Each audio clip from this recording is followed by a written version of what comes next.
अस्सलाम वालेकुम। मेरा नाम डॉक्टर वलीद है। मैं शोबाए कल्ब का स्पेशलिस्ट हूँ, यानी कि दिल की बीमारियों का स्पेशलिस्ट हूँ। मैं अपनी ड्यूटीज़ फौजी फाउंडेशन हॉस्पिटल रावलपिंडी में सर अंजाम देता हूँ। मैं वहाँ पे एज ए कंसल्टेंट कार्डियोलॉजिस्ट काम करता हूँ।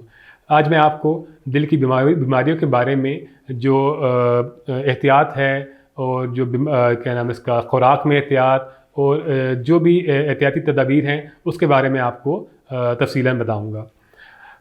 दिल की बीमारियों के लिहाज से जो सबसे ज़रूरी चीज़ है खुराक के लिहाज से, उसमें यह है कि नमक में कमी, कि नमक का इस्तेमाल कम से कम किया जाए। ख़ास तौर पे जो एडिड सॉल्ट होता है, जो हम सालन के ऊपर से एडिड सॉल्ट करते हैं, उसको तो बिल्कुल बंद किया जाए।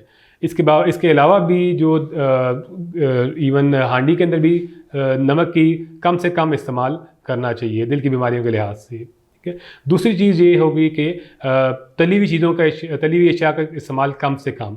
अगर ऑयल इस्तेमाल कर रहे हैं तो दिल के लिहाज से जो बेहतर है कि जो वेजिटेबल ओरिजिन का ऑयल होता है, जैसे कि ऑलिव ऑयल है, जो कुकिंग ऑयल है, वो ऑलिव ऑयल वो इस्तेमाल करें, या वेजिटेबल ओरिजिन का ऑयल इस्तेमाल करें। फ़ैट ओरिजिन का ऑयल इस्तेमाल बिल्कुल ना करें, जैसे देसी घी हो गया, मक्खन हो गया, इस तरह की चीज़ें, क्रीम हो गया, इस तरह की चीज़ें अवॉइड करें। फिर इसके अलावा एक्सरसाइज के लिहाज से ये है कि हफ्ते में तकरीबन 3 दिन 20 मिनट एक्सरसाइज बहुत ज़रूरी है। इससे दिल की शरीयानें और दिल की पंपिंग भी स्ट्रॉन्ग होती है और दिल के मज़ीद अटैक होने से बचाव भी होता है। इसके अलावा डेयरी की जितनी भी अशिया हैं, जो बेकरी की अशिया हैं, जिसमें बिस्किट हो गए, इसके अलावा ज़्यादा जो खमीरा आटा है वो हो गया, इन चीज़ों का इस्तेमाल कम से कम किया जाए।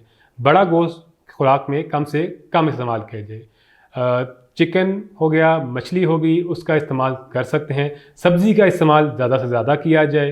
फ्रूट इस्तेमाल कर सकते हैं, अनलेस के कोई मरीज़ शुगर का मरीज़ हो।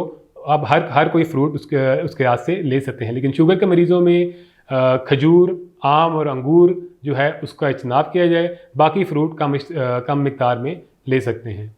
आज के लिए इतना ही। Thank you so much.